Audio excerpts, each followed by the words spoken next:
ನಮಸ್ಕಾರ ವೀಕ್ಷಕರೇ, ಏಷ್ಯಾನೆಟ್ ಸುವರ್ಣ ನ್ಯೂಸ್ನ ಯುಗಾದಿ ರಾಶಿಫಲ ವಿಶೇಷ ಕಾರ್ಯಕ್ರಮಕ್ಕೆ ಸ್ವಾಗತ. ನಾನು ನಯನ ಶಂಕರ್. ಎಲ್ಲೆಲ್ಲೂ ಹಬ್ಬ ಹಬ್ಬ ಬಂತು, ಯುಗಾದಿ ಹಬ್ಬ ಅನ್ನೋ ಹಾಗೆ ಎಲ್ಲೆಲ್ಲೂ ಕೂಡ ಸಂಭ್ರಮ ಸಡಗರ ಮನೆ ಮಾಡಿದೆ. ಕಾರಣ ಗೊತ್ತೇ ಇದೆ, ಯುಗಾದಿ ಹಬ್ಬ ಇವತ್ತು. ಯುಗಾದಿ ಹಬ್ಬ ಅಂದ್ರೇನೆ ಒಂದು ರೀತಿ ಹೊಸತನ, ಹೊಸ ಚಿಗುರೆಲೆ, ಹೊಸ ಸಂವತ್ಸರ ಪ್ರಾರಂಭವಾಗ್ತಾ ಇದೆ ಇವತ್ತಿನಿಂದ. ಹಾಗಾಗಿ ತಮ್ಮೆಲ್ಲರಿಗೂ ಕೂಡ ಯುಗಾದಿ ಹಬ್ಬದ ಹಾರ್ದಿಕ ಶುಭಾಶಯಗಳು ಮತ್ತೊಮ್ಮೆ ತಿಳಿಸ್ತಾ ಇದ್ದೀವಿ. ಜಾತಕಬಲ ಕಾರ್ಯಕ್ರಮದಲ್ಲೂ ಕೂಡ ನಾವು ಯುಗಾದಿಯ ವಿಶೇಷವನ್ನು ನೋಡಿದ್ವಿ. ಹಾಗಾದ್ರೆ ಯುಗಾದಿ ರಾಶಿ ಫಲ ಹೇಗಿದೆ, ಇಡೀ ವರ್ಷ ಈ ರಾಶಿ ಫಲಗಳು ಏನು ಹೇಳುತ್ತೆ, ಹೊಸ ಸಂವತ್ಸರ ಬರ್ತಾ ಇದೆ, ಗ್ರಹಗಳ ಸ್ಥಿತಿಗತಿಗಳು ಕೂಡ ಬದಲಾಗುತ್ತೆ, ಇದು ದ್ವಾದಶ ರಾಶಿಗಳ ಮೇಲೆ ಯಾವ ರೀತಿ ಪರಿಣಾಮ ಬೀರುತ್ತೆ ಅನ್ನೋದನ್ನ ಈ ಕಾರ್ಯಕ್ರಮದಲ್ಲಿ ನೋಡ್ತಾ ಹೋಗೋಣ. ಮೊದಲಿಗೆ ನಮ್ಮ ಜೊತೆ ಖ್ಯಾತ ಜ್ಯೋತಿಷಿಗಳಾಗಿರುವಂತ ಶ್ರೀಕಂಠ ಶಾಸ್ತ್ರಿಗಳಿದ್ದಾರೆ. ಬನ್ನಿ ಅವರನ್ನ ಕಾರ್ಯಕ್ರಮಕ್ಕೆ ಸ್ವಾಗತಿಸೋಣ. ಶಾಸ್ತ್ರಿಗಳೇ, ಕಾರ್ಯಕ್ರಮಕ್ಕೆ ಸ್ವಾಗತ. ನಮಸ್ಕಾರಗಳು. ಶಾಸ್ತ್ರಿಗಳೇ, ಯುಗಾದಿ ಹಬ್ಬ ಇವತ್ತು. ಯುಗಾದಿ ಹಬ್ಬ ಅಂದಾಗ ಹೊಸ ಸಂವತ್ಸರ ಪ್ರಾರಂಭವಾಗುತ್ತೆ. ಹೊಸ ಸಂವತ್ಸರದಲ್ಲಿ ಗ್ರಹಗಳ ಬದಲಾವಣೆ ಕೂಡ ಇದ್ದೇ ಇರುತ್ತೆ. ಹಾಗಾದರೆ ಈ ವರ್ಷ ಯಾವೆಲ್ಲ ಗ್ರಹಗಳ ಸ್ಥಿತಿಗತಿಗಳು ಬದಲಾಗುತ್ತೆ, ಆ ಗ್ರಹಗಳ ಬದಲಾವಣೆ ದ್ವಾದಶ ರಾಶಿಗಳ ಮೇಲೆ ಯಾವ ರೀತಿ ಪ್ರಭಾವ ಬೀರುತ್ತೆ, ಸವಿಸ್ತಾರವಾಗಿ ತಿಳಿಸ್ಕೊಡೋದಾದರೆ ಶಾಸ್ತ್ರಿಗಳೇ. ಶ್ರೀ ಗುರುಭ್ಯೋ ನಮಃ. ಹರಿ ಓಂ. ಮೂರ್ತಿತ್ವೇ ಪರಿಕಲ್ಪಿತ ಶಶಿಭೃತೋ ವರ್ತ್ಮಾ ಪುನರ್ಜನ್ಮನ ಮಾತ್ಮೇತ್ಯಾತ್ಮವಿದಾಂ ಕೃತುಶ್ಚಿಯಜತಾಂ ಭರತ ಅಮರಜ್ಯೋತಿಷಾಂ ಲೋಕಾನಾಂ ಪ್ರಳಯೋದ್ಭವ ಸ್ಥಿತಿ ವಿಭುಶ್ಚಾನೇಕಥಾ ಯಶ್ರಿತೌ ವಾಚನ್ನ ಸದದಾತ್ವನೇಕ ಕಿರಣ ತ್ರೈಲೋಕ್ಯ ದೀಪೋ ರವಿಃ. ಸಮಸ್ತ ವೀಕ್ಷಕರಿಗೆ ಯುಗಾದಿ ಹಬ್ಬದ ಹಾರ್ದಿಕ ಶುಭಾಶಯಗಳು ಮತ್ತೊಮ್ಮೆ. ಈ ಹೊಸ ಸಂವತ್ಸರ ಪ್ರಾರಂಭವಾಗ್ತಾ ಇದ್ದ ಹಾಗೆ ನಮ್ಮ ಮುಂದಿನ ದಾರಿ ಹೇಗಿದೆ, ಹೇಗಿರ್ತದೆ ಈ ವರ್ಷ ಅಂತಕ್ಕಂಥ ಒಂದು ಕುತೂಹಲ ಹಾಗೂ ಆತಂಕ ಮತ್ತು ಉತ್ಸಾಹಕತೆ ಎಲ್ಲವೂ ಸೇರಿರುತ್ತದೆ. ಕಾಲ ಅನ್ನೋದು ರಹಸ್ಯವಾಗಿದೆ, ಪ್ರತಿ ಕ್ಷಣವೂ ರಹಸ್ಯವಾಗಿರುತ್ತದೆ. ಮುಂದಿನ ಕ್ಷಣ ಏನು ಗೊತ್ತಿಲ್ಲ. ಹೀಗಾಗಿ ಆ ಮುಂದಿನ ದಾರಿಯನ್ನು, ಭವಿಷ್ಯದ ದಾರಿಯನ್ನು ನಾವು ನೋಡಬೇಕಾಗಿದ್ದರೆ ಅದಕ್ಕೆ ದಿವ್ಯವಾದ ಚಕ್ಷುಗಳು ಬೇಕು, ದಿವ್ಯ ನೇತ್ರಗಳು ಬೇಕು. ಅದು ಯಾವುದಪ್ಪ ಅಂತಂದರೆ, ಶಾಸ್ತ್ರಗಳು ಹೇಳುತ್ತೆ ಜ್ಯೋತಿಷಂ ಚಕ್ಷುಷೀಚ ಅಂತ. ಜ್ಯೋತಿಷ್ಯ ಅಂತಕ್ಕಂಥ ಕಣ್ಣುಗಳಿಂದ ರಹಸ್ಯದ ದಾರಿಯನ್ನು, ಭವಿಷ್ಯದ ರಹಸ್ಯ ದಾರಿಯನ್ನು ಕಾಣಬಹುದು ಅಂತ ಶಾಸ್ತ್ರಗಳು ನಿರೂಪಣೆ ಮಾಡಿವೆ.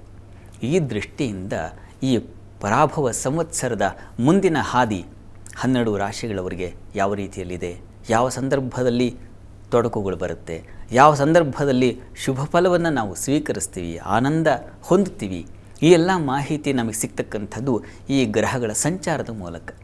ಹೀಗಾಗಿ ನಾವು ಎಲ್ಲ ಗ್ರಹಗಳ ಸಂಚಾರ, ಅವುಗಳ ಸ್ಥಿತಿ ಗತಿ ಇವುಗಳನ್ನೆಲ್ಲ ದೃಷ್ಟಿಯಲ್ಲಿಟ್ಟುಕೊಂಡು ಈ ದ್ವಾದಶ ರಾಶಿಗಳ ಫಲಾಫಲವನ್ನು ಚಿಂತನೆ ಮಾಡ್ತಾ ಹೋಗೋಣ.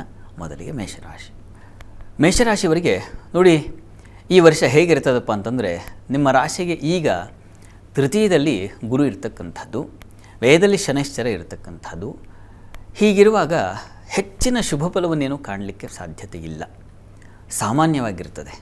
ಎಲ್ಲ ತೊಡಕುಗಳು, ಜಂಜಡಗಳು ಮತ್ತು ಪರಿಶ್ರಮ ಇವುಗಳಿಂದ ಕೂಡಿರುತ್ತೆ ಈ ಸಂವತ್ಸರದ ಪ್ರಾರಂಭ. ನಿಮಗೆ ಯುಗಾದಿಯ ಪ್ರಾರಂಭ ನಿಮ್ಮ ಪಾಲಿಗೆ ಸ್ವಲ್ಪ ಬೇವನ್ನು ಹೆಚ್ಚಾಗಿ ಉಣಬಡಿಸುತ್ತೆ. ಹಾಗಂತ ಆತಂಕ ಮಾಡ್ಕೋಬೇಕಾಗಿಲ್ಲ. ಇದು ಜೂನ್ವರೆಗೆ ಈ ರೀತಿಯ ಒಂದು ಸಂಕಷ್ಟ, ಸಂದಿಗ್ಧಗಳು. ಜೂನ್ನಲ್ಲಿ ಗುರುವಿನ ಪರಿವರ್ತನೆ ಇದೆ. ಸುಖಸ್ಥಾನಕ್ಕೆ ಗುರು ಪ್ರವೇಶ ಆಗ್ತಾನೆ, ಅದು ಉಚ್ಚಸ್ಥಾನ. ಹೀಗಾಗಿ ಅಲ್ಲಿ ಸೌಖ್ಯ ಸ್ಥಾನಕ್ಕೆ ಗುರು ಬಂದಾಗ ಮಾತೃ ಸೌಖ್ಯ, ಸ್ನೇಹ ಸೌಖ್ಯ, ಬಂಧು ಸೌಖ್ಯ, ವಾಹನ ಸೌಖ್ಯ, ಗೃಹ ಸೌಖ್ಯ ಇತ್ಯಾದಿ ಸೌಖ್ಯಗಳು ಯಾವ್ಯಾವುದು ಇದೆಯೋ ಆ ಎಲ್ಲ ಸೌಖ್ಯಗಳನ್ನು ಸ್ವಲ್ಪ ಸ್ವಲ್ಪ ಸ್ವಲ್ಪ ಸ್ವಲ್ಪ ಪಡಿತಾ ಹೋಗ್ತೀರಾ, ಅದರಲ್ಲೇನೂ ಸಂಶಯ ಇಲ್ಲ. ನಿಮ್ಮ ರಾಶಿಯಿಂದ 4ನೇ ಮನೆ ಗುರುವಿಗೆ ಅದು ಉಚ್ಚಸ್ಥಾನ, ಅಲ್ಲಿ ಹಂಸಯೋಗ ಏರ್ಪಾಡಾಗುತ್ತೆ. ಹಂಸೆ ಸಾಧ್ಭಿರಭೀಷ್ಟದ ಕ್ಷಿತಿಪತಿ ಅಂತ. ಜೂನ್ನಿಂದ ಅಕ್ಟೋಬರ್ವರೆಗೆ ಅಭೀಷ್ಟ ಸಿದ್ಧಿಯನ್ನು ಹೊಂದತಕ್ಕಂಥದ್ದು, ಮನಸ್ಸಿಗೆ ಯಾವುದು ಹಿತವೋ ಮುದವೋ ಅಂಥ ಒಂದು ಶುಭ ಫಲವನ್ನು ಕಾಣಲಿಕ್ಕೆ ಸಾಧ್ಯತೆ ಇದೆ. ಪ್ರಾರಂಭದಲ್ಲೇ ಈ ಕಷ್ಟವನ್ನು ನೆನೆಸ್ಕೊಂಡು ಹೇಗಪ್ಪ ಅಂತ ತಲೆ ಮೇಲೆ ಕೈ ಹೊತ್ಕೊಳ್ಳೋ ಅವಶ್ಯಕತೆ ಖಂಡಿತ ಇಲ್ಲ. ಜೂನಿಂದ ಅಕ್ಟೋಬರ್ವರೆಗೆ ತುಂಬ ಚೆನ್ನಾಗಿದೆ. ಅದಾದ ಮೇಲೆ ಇನ್ನೂ ಒಂದು ಸ್ಟೆಪ್ ಮೇಲೆ ಹೋಗ್ತೀರಾ. ಸಿಂಹರಾಶಿಗೆ ಅಕ್ಟೋಬರ್ ಎಂಡಿನಿಂದ ಸಿಂಹರಾಶಿಗೆ ಗುರು ಪ್ರವೇಶ ಆಗುತ್ತೆ. ಅಲ್ಲಿಂದ ಗುರುಬಲ ಶುರುವಾಗುತ್ತೆ. ಅಲ್ಲಿ ಮಹೇಶ ಸಚಿವ ಅಂತ ಹೇಳುತ್ತೆ. ಹೀಗಾಗಿ ಸಾಕ್ಷಾತ್ ರಾಜನೇ ಆಗಿಬಿಡ್ತಾನೆ ಅಥವಾ ರಾಜ ಸಮಾನನಾಗ್ತಾನೆ ಅಂತ ಫಲ ಇರತಕ್ಕಂಥದ್ದು. ಹೀಗಾಗಿ ಪಂಚಮದಲ್ಲಿ ಗುರು ಸಂಚರಿಸುವಾಗ ಅಂದರೆ ಅಕ್ಟೋಬರ್ ನಂತರ ನವೆಂಬರ್ನಿಂದ ಜನವರಿವರೆಗೆ ಒಂದು ಉತ್ಕೃಷ್ಟವಾದ ಬಂಗಾರದ ಫಲ ಶುರುವಾಗ್ಬಿಡುತ್ತೆ ನಿಮಗೆ.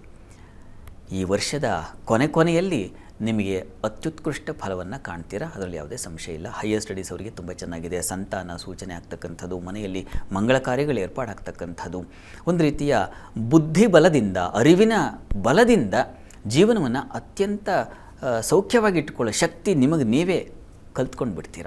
ಆ ರೀತಿಯಲ್ಲಿದೆ ಈ ಒಂದು ವರ್ಷದ ಫಲವನ್ನು ಗಮನಿಸಿದ್ರೆ. ಮುಖ್ಯವಾಗಿ ಡಿಸೆಂಬರ್ನಲ್ಲಿ ರಾಹು ಕೇತುಗಳು ಪರಿವರ್ತನೆಯಾಗುತ್ತೆ. ಆ ಸಂದರ್ಭದಲ್ಲಿ ಸ್ವಲ್ಪ ಗೃಹಕ್ಕೆ ಸಂಬಂಧಿಸಿರ್ತಕ್ಕಂಥ, ವಾಹನಗಳಿಗೆ ಸಂಬಂಧಿಸಿರ್ತಕ್ಕಂಥ ತೊಡಕುಗಳು ಉಂಟಾಗಬಹುದು. ಜಲಪ್ರಮಾದಗಳು, ಜಲಕಂಟಕಗಳು ನಿಮ್ಮನ್ನು ಬಾಧಿಸಬಹುದು. ಆ ರೀತಿಯಲ್ಲಿ ಸ್ವಲ್ಪ ತೊಡಕಿದೆ. ಹೀಗಾಗಿ ಹುಷಾರು, ಎಚ್ಚರ ವಹಿಸಬೇಕು. ನೀರಿನ ಕ್ಷೇತ್ರಗಳಲ್ಲಿ ಕೆಲಸ ಮಾಡೋರು ಬಹಳ ಜಾಗೃತೆಯಿಂದ ಇರಬೇಕು. ತಾಯಿ ಬಾಂಧವ್ಯದಲ್ಲೂ ಸ್ವಲ್ಪ ಏರುಪೇರಾಗ್ಬಿಡ್ತಕ್ಕಂಥ ಸಾಧ್ಯತೆ ಇದೆ. ವೃತ್ತಿಯಲ್ಲಿ ಅಧಿಕಾರ, ಮತ್ತೊಂದು ಬಲ, ಅದೆಲ್ಲ ತುಂಬ ಚೆನ್ನಾಗಿದೆ. ವಿದೇಶ ವಹಿವಾಟಾಗ್ತಕ್ಕಂಥದ್ದು, ವಿದೇಶ ಸಂಪರ್ಕ ಏರ್ಪಾಡಾಗ್ತಕ್ಕಂಥದ್ದು, ಈ ರೀತಿಯ ಶುಭ ಫಲಗಳನ್ನು ಖಂಡಿತ ಕಾಣ್ತೀರಾ.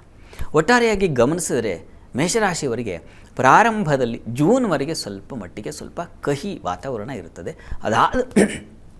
ಆನಂತರದಲ್ಲಿ ಬೇವು ಬೆಲ್ಲ ಎರಡು ಹೇಗೆ ಮಿಶ್ರಣವಾದ ಬದುಕು ತುಂಬ ಚೆನ್ನಾಗಿರುತ್ತೋ ಆ ರೀತಿಯಲ್ಲಿ ನಿಮ್ಮ ಬದುಕು ಎರಡು ಸುಖ ದುಃಖಗಳಿಂದ ಒಡಗೂಡಿ ಜೀವನ ಸುಗಮವಾಗಿ ಸಾಗುತ್ತೆ. ಅದರಲ್ಲಿ ಏನು ಸಂಶಯ ಇಲ್ಲ. ಗುರುಬಲದಿಂದಾಗಿ ಹೆಚ್ಚಿನ ಸೌಖ್ಯ ಉಂಟಾಗುತ್ತೆ. ಹೀಗಾಗಿ ಆತಂಕಕ್ಕೊಳಗಾಗೋ ಅವಶ್ಯಕತೆ ಖಂಡಿತ ಇಲ್ಲ. ಈ ವರ್ಷದಲ್ಲಿ ತಾವು ಮಾಡಬೇಕಾದ ಪ್ರಾರ್ಥನೆ ಏನಪ್ಪ ಅಂತಂದರೆ, ಶನೈಶ್ಚರ ನಿಮಗೆ ಅತಿಯಾದ ವ್ಯಯವನ್ನು ತಂದು ಕೊಟ್ಬಿಡ್ತಾನೆ, ಪ್ರೆಷರನ್ನು ಉಂಟು ಮಾಡ್ತಾನೆ, ವರ್ಕ್ ಪ್ರೆಷರ್ ಜಾಸ್ತಿ ಆಗುತ್ತೆ. ಈ ಕಾರಣದಿಂದಾಗಿ ಪ್ರತಿ ಶನಿವಾರ ಶನೈಶ್ಚರ ಸನ್ನಿಧಾನಕ್ಕೆ ಹೋಗಿ ಶನೈಶ್ಚರನ ಪ್ರಾರ್ಥನೆ ಮಾಡ್ಕೊಳ್ಳೋದನ್ನು ಮರಿಬೇಡಿ. ಶನೈಶ್ಚರನೇ ನಿಮ್ಮ ಇಡೀ ವರ್ಷವನ್ನು ನಿಮ್ಮನ್ನು ಕಾಪಾಡಬೇಕು ಅಂದರೆ ಶನೈಶ್ಚರ. ಹೀಗಾಗಿ ಶನಿ ಪ್ರಾರ್ಥನೆ ಮಾಡಿ.